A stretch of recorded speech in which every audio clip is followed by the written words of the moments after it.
Shalom, salam sejahtera dalam Tuhan Yesus Kristus. Kembali kita bisa jumpa lagi di YouTube channel Makarios Mission. Dalam hal ini, oleh karena kita belum bisa beribadah bersama-sama di gedung gereja, maka kami akan merekam dan menayangkan di channel YouTube. Kemudian pada besok secara langsung akan siarkan di Facebook atau siaran langsung di Facebook. Baik, malam hari ini kita akan belajar satu bagian firman Tuhan. Sebelumnya mari kita tunduk kepala dan kita berdoa. Mari kita berdoa. Terpujilah Engkau Allah yang kami sembah, agungkan dan muliakan melalui dan di dalam nama Tuhan Yesus Kristus. Allah Abraham, Allah Ishak, Allah Yakub, Allah yang selalu memenuhi janji, yang tidak pernah meninggalkan perbuatan kami. Kini saatnya ya Tuhan, kami mau belajar dari firman-Mu.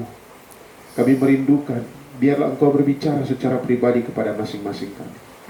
Dan kami merindukan biarlah firman-Mu ini akan meneguhkan, menguatkan kami, bahkan menolong kami untuk memahami apa yang menjadi kehendak Tuhan dalam kehidupan kami. Lebih daripada itu, segala kemuliaan hanya bagimu ya Tuhan. Beri sikap hati yang benar bagi kami belajar firman untuk melakukannya, supaya kami hidup dalam berkat-berkat firman-Mu. Berfirmanlah Tuhan, kami siap mendengar. Urapilah hamba-Mu dalam kelemahan tubuh. Urapan baru daripada Tuhan menjadi bagian kehidupan hamba-Mu. Dalam nama Tuhan Yesus, sembunyikan hamba di balik salib kemuliaan-Mu. Biarlah segala kemuliaan hanya bagi-Mu di dalam nama Tuhan Yesus. Amin. Pembacaan Alkitab saya ambil dalam Injil Markus pasal 6. Jika Tuhan berkenan, memang berturut-turut ini minggu saya akan membahas tentang Yesus berjalan di atas air. Tapi sekarang kita akan ambil atau lihat dulu di Injil Markus pasal 6. Injil Markus pasal 6 ya, ayat yang ke-45. Markus pasal 6 ayat 45 sampai ayat 52. Untuk jelasnya saya akan bacakan. Sesudah itu Yesus segera memerintahkan murid-muridnya naik ke perahu dan berangkat lebih dahulu ke seberang, ke Betsaida. Sementara itu ia menyuruh orang banyak pulang. Setelah ia berpisah dari mereka, ia pergi ke bukit untuk berdoa. Ayat 47. Ketika hari sudah malam, perahu itu sudah di tengah danau, sedang Yesus tinggal sendirian di darat. Ketika ia melihat betapa payahnya mereka mendayung karena angin sakal, maka kira-kira jam 3 malam ia datang kepada mereka, berjalan di atas air, dan ia hendak melewati mereka. Ketika mereka melihat dia berjalan di atas air, mereka mengira bahwa ia adalah hantu. Lalu mereka berteriak-teriak, sebab mereka semua melihat dia dan mereka pun sangat terkejut. Tetapi segera ia berkata kepada mereka, ini dia, tenanglah, aku ini, jangan takut. Lalu ia naik ke perahu, mendapatkan mereka, dan angin pun redalah. Mereka sangat tercengang dan bingung, sebab sesudah peristiwa itu, mereka belum juga mengerti, dan hati mereka tetap degil. Bapak, Ibu, saudara-saudara, adik-adik yang saya kasih di dalam Tuhan Yesus Kristus, dalam Injil Markus pasal 6, ada beberapa mujizat yang Tuhan Yesus buat. Tetapi sebelum peristiwa Yesus berjalan di atas air, ini ada kisah Yesus memberi makan 5.000 orang dengan 5 roti dan 2 ekor ikan. Nah, pelajaran dalam renungan kita pada saat ini, dalam pembacaan Alkitab di konteks dekat ini, kita akan belajar bahwa Allah berkuasa. Allah berkuasa untuk memenuhi semua kebutuhan kita. Allah berkuasa untuk memenuhi segala keperluan kita. Bahkan Allah bisa memampukan kita untuk menghadapi pergumulan-pergumulan kehidupan. Tetapi ada saat-saat tertentu Dia mengizinkan kita menghadapi. Ada saatnya Dia mengizinkan kita menjalani dan bahkan melewati badai dalam hidup kita. Sehingga tema renungan singkat saya pada malam hari ini, dengan iman, saya katakan, badai pasti berlalu. Badai pasti berlalu. Saudara-saudara, Dalam konteks di sini, Yesus memberi makan 5.000 orang dengan ajaib.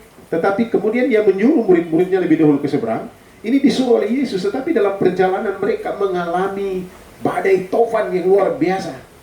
Dan mereka sangat kesulitan. Kalau kita perhatikan ayatnya yang ke-48, ketika ia melihat betapa payahnya mereka mendayungkan angin sakal. Yesus melihat ya. Jadi mereka sangat payah. Nah, dari tema ini kita harus paham satu hal, bahwa kita harus memiliki sikap yang benar ketika menghadapi pergumulan hidup. Karena apa? Karena badai pasti berlalu. Kita harus memiliki sikap yang benar ketika diizinkan Tuhan menghadapi pergumulan atau menghadapi badai di dalam hidup kita. Kenapa saya tekankan diizinkan Tuhan? Pertanyaannya, siapa yang menyuruh mereka menyeberang? Tuhan Yesus yang suruh. Apakah Yesus sengaja menjebak mereka di tengah danau itu? Tidak. Tetapi kadang Tuhan mengizinkan supaya murid-murid belajar percaya, supaya kita belajar percaya. Kita harus memiliki sikap yang benar. Pertanyaannya, bagaimana caranya atau bagaimana seharusnya kita bersikap ketika badai hidup atau pergumulan hidup diizinkan Tuhan menjumpai kita? Apa yang harus kita lakukan?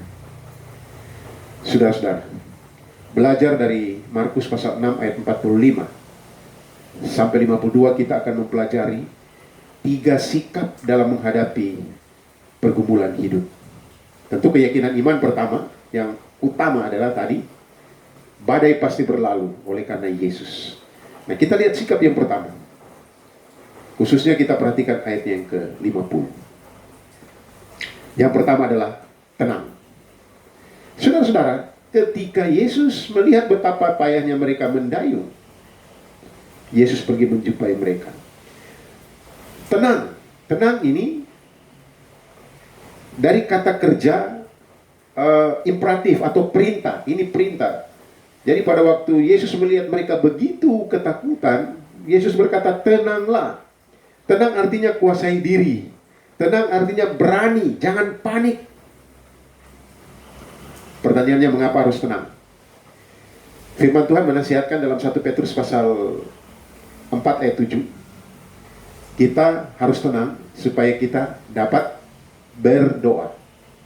Saudara-saudara yang saya kasih dalam Tuhan, pertanyaan berikut, bagaimana supaya kita bisa tenang? Mazmur 62 ayat 1 sampai ayat 9 memang dikatakan, hanya dekat Allah saja aku tenang. Memang ayat 9 lebih ditegaskan, percayalah kepadanya setiap waktu hai umat, dan curahkanlah isi hatimu kepadanya. Dekat kepada Allah, percaya, dan kita mencurahkan isi hati kita kepada Tuhan. Yakobus 1 ayat 8 mengatakan, janganlah kamu mendua hati, karena kalau kamu mendua hati, kamu tidak tenang.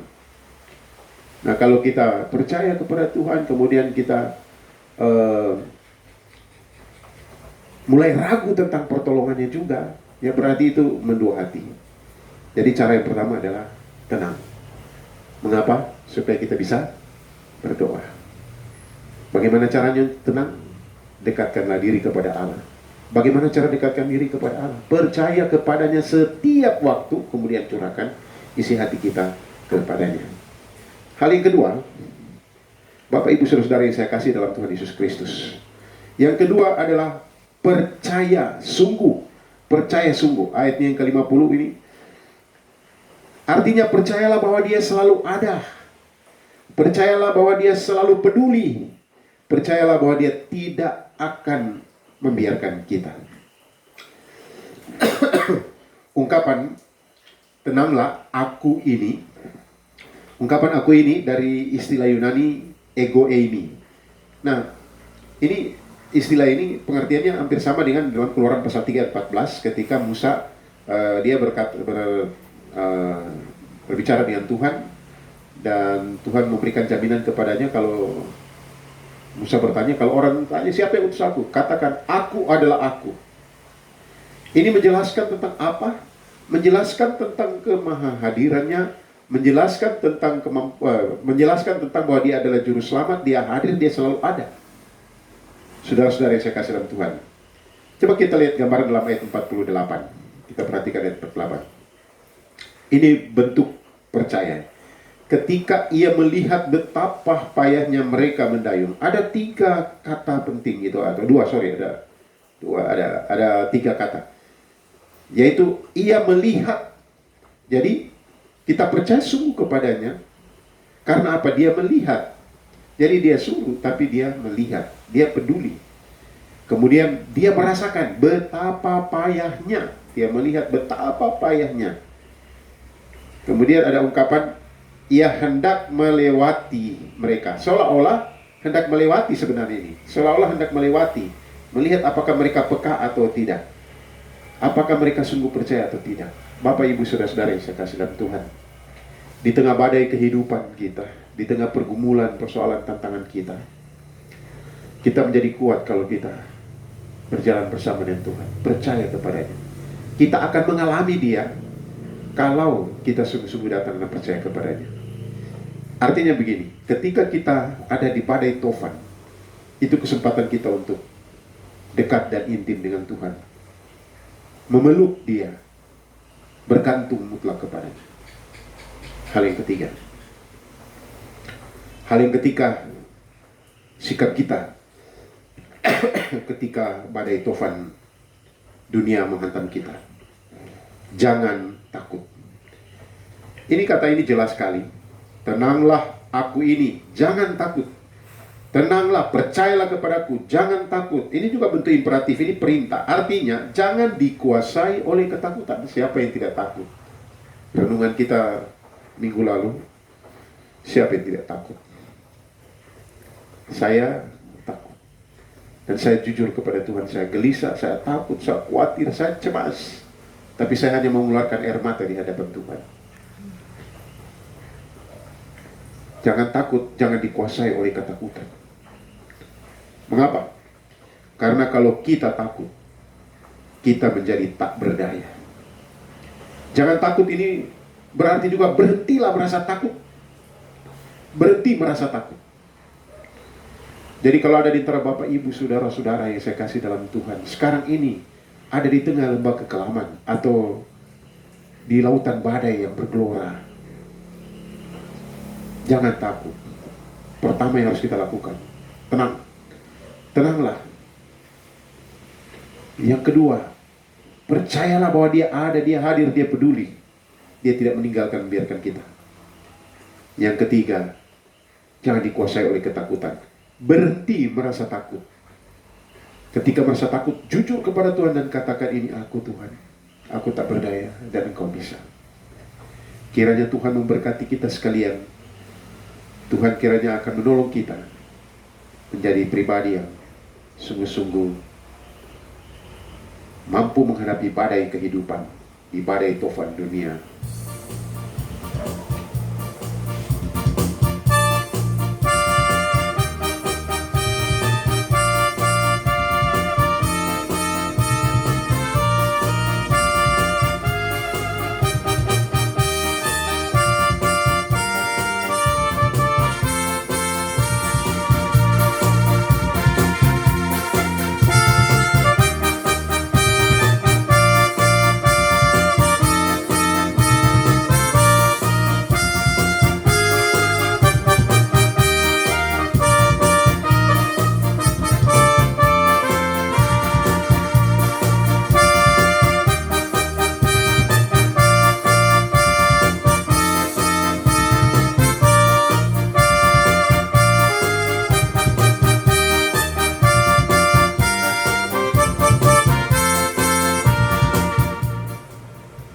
Mari kita berdoa. Terima kasih untuk pelajaran firman Tuhan pada malam hari ini, ya Tuhan. Kami tahu bahwa tidak mungkin kami tidak merasa takut ketika ada di badai, di tengah laut dan badai. Murid-murid adalah nelayan-nelayan terlatih. Tetapi ketika mereka menyaksikan bagaimana Engkau berkuasa memenuhi kebutuhan hidup atau memenuhi kebutuhan orang banyak dengan makan, mereka diperhadapkan dengan badai di tengah laut di mana tempat mereka biasa, tapi mereka sangat ketakutan. Tetapi Tuhan datang. Kami bersyukur. Kami tidak Beda dengan para murid, bahkan mungkin lebih parah lagi. Kami sangat takut, kami sangat gelisah, kami sangat khawatir, kami sangat cemas ya Tuhan. Kami jujur kepadamu, seolah-olah masa depan tidak ada, tetapi Engkaulah yang pegang masa depan kami. Hanya kami memohonkan pertolongan-Mu ya Roh Kudus. Beri kami ketenangan, beri kami ketenangan untuk selalu datang kepadamu. Biar kami terus percaya kepadamu ya Tuhan. Kami percaya bahwa Engkau tidak pernah meninggalkan dan membiarkan kami. Percaya kepadamu dan kami tidak jadi takut, tidak dikuasai oleh ketakutan. Terima kasih Bapa. Tolonglah saudara-saudara kami, mereka yang terkonfirmasi dengan virus corona. Dalam nama Tuhan Yesus Tuhan, mantapkan mereka untuk senantiasa bergantung kepada Tuhan. Mereka yang sudah diswab tetapi belum ada hasil dalam penantian yang penuh tanda tanya. Ya Tuhan, teduhkan hati mereka. Ada satu bagian firman Tuhan yang Kau janjikan dalam Filipi pasal 4. Kiranya damai sejahtera Allah yang melampaui segala akal ada bersama dengan kami, bersama dengan semua saudara-saudara kami, bersama dengan jemaat-jemaat. Dan kami berdoa Bapa, biarlah dengan pergumulan yang kami alami, kami jadi pemenang, nama Tuhan dimuliakan, menjadi kesaksian di kemudian hari. Berkati para tenaga kesehatan, dokter, perawat, analis, dan semua mereka yang di bagian kesehatan. Berikan kekuatan, berikan kemampuan, dan perlindungan sempurna daripadamu. Segala usaha upaya dari pemerintah untuk dapat memutus mata rantai penyebaran virus corona, dalam nama Yesus Tuhan campur tangan. Berikan kekuatan, hikmat bagi mereka, aparat keamanan dalam tugas-tugas mereka, gugus tugas. Tuhan memberkati. Kami juga berdoa untuk para relawan, dalam nama Yesus biarlah berkat menjadi bagian kehidupan mereka juga. Dan bagi kami semua, kami merindukan kami dapat mendisiplin diri kami sehingga kami bisa menutup peluang, memperkecil peluang dari virus ini berkembang. Tapi kami ada mohon satu hal Bapa, biarlah dengan keajaiban daripada Tuhan, Tuhan kiranya akan menghapus virus ini dari muka bumi ini. Dan memang ini adalah sesuatu permintaan yang mustahil. Segala usaha upaya Tuhan memberkati. Terima kasih Bapa, ketika jemaat-jemaat-Mu mau melaksanakan tugas tanggung jawab hari lepas hari, jaga pelihara lindungi mereka. Tuhan juga akan menolong sehingga berkat-Mu menjadi bagian bagi anak-anak kami, generasi depan kami. Biarlah mereka menjadi orang-orang yang takut akan Tuhan. Terima kasih Bapa, terima kasih. Dalam nama Tuhan Yesus. Kiranya damai sejahtera Allah yang melampaui segala akal dan pikiran memenuhi hati dan pikiran kami semua. Dan biarlah perlindungan sempurna daripadamu di dalam nama Tuhan Yesus. Amin. Tuhan memberkati. Shalom.